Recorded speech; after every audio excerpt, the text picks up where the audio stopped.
AFC Asian cup বাছাইয়ে আজ সিঙ্গাপুরের বিপক্ষে মাঠে নামবে বাংলাদেশ। জাতীয় স্টেডিয়ামে কিক অফ সন্ধ্যা ৭টায়। ম্যাচটি কভার করতে জাতীয় স্টেডিয়ামে এই মুহূর্তে আছেন আমাদের সহকর্মী শেখ আশিক। আশিক, জানাবেন, স্টেডিয়ামের গেট তো দর্শকদের জন্য খুলে দেওয়া হয়েছে, তাদের মাঝে কোনো অসন্তুষ্টি দেখতে পেয়েছেন কিনা বা কি বলছেন তারা, বিস্তারিত জানাবেন।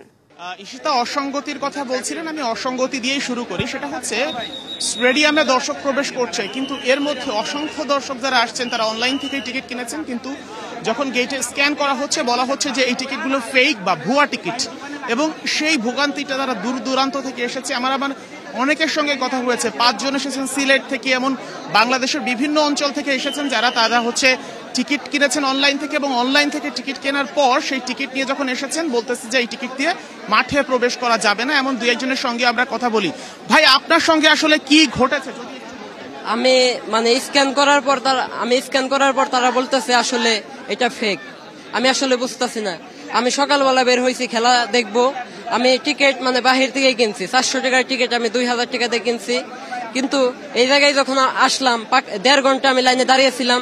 দাঁড়িয়ে থাকার পর তারা বললো আসলে এটা ভুয়া টিকিট। ভুয়া টিকিট কি আদৌ আমরা জানি না। মাঠের অলরাউন্ডার আমি, আর ঘরের allrounder Tylox. Tylox toilet cleaner, clean মানেই টাইলক্স। আসলে ম্যাচ হারা। আপনি টিকিটটা কোত্থেকে কিনেছেন? আমি বাহির থেকে কিনেছি এবং সে আমাকে মেলের মাধ্যমে দিয়েছে। আমি আপনিও কি একই ধরনের প্রতারণার শিকার হয়েছেন? জি ভাইয়া, আমিও একই। যেমন ভাইয়া আমি প্রতারণা হয়েছে, কারণ আমি এই জায়গায় আসার পরে ব্ল্যাক টিকিট কেনা হয়েছে সেটা। ভাইয়ের ফোন দিয়ে বলা হয়েছে কি, উনি ভাইয়ের বলছে ইমেল এর মাধ্যমে টিকিটটা পাঠানো দেওয়া হয়েছে। পরে এই জায়গায় ভাই দীর্ঘ 3 থেকে 4 ঘন্টার লাইনে দাঁড়ানোর পর এই জায়গায় ভাই বলতেছে টিকিটটা ফেক। ভাইয়ের বলছি তাহলে ভাই টাকাতে কেনা হয়েছে, ভাই এটা তো 2000 থেকে 3000 টাকাতে কেনা হয়েছে একটা টিকিট। একটা ভাই টিকিটের মূল্য হলো 400 টাকা, এটা আমরা ব্ল্যাক টিকিট হিসেবে কিনছি 2000 টাকা দিয়ে।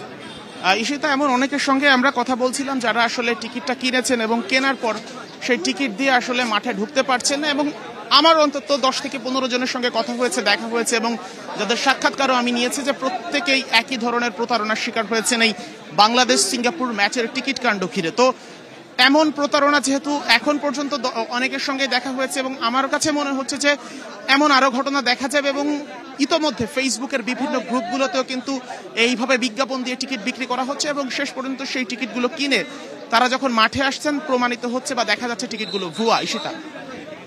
আশিক, ধন্যবাদ আপনাকে।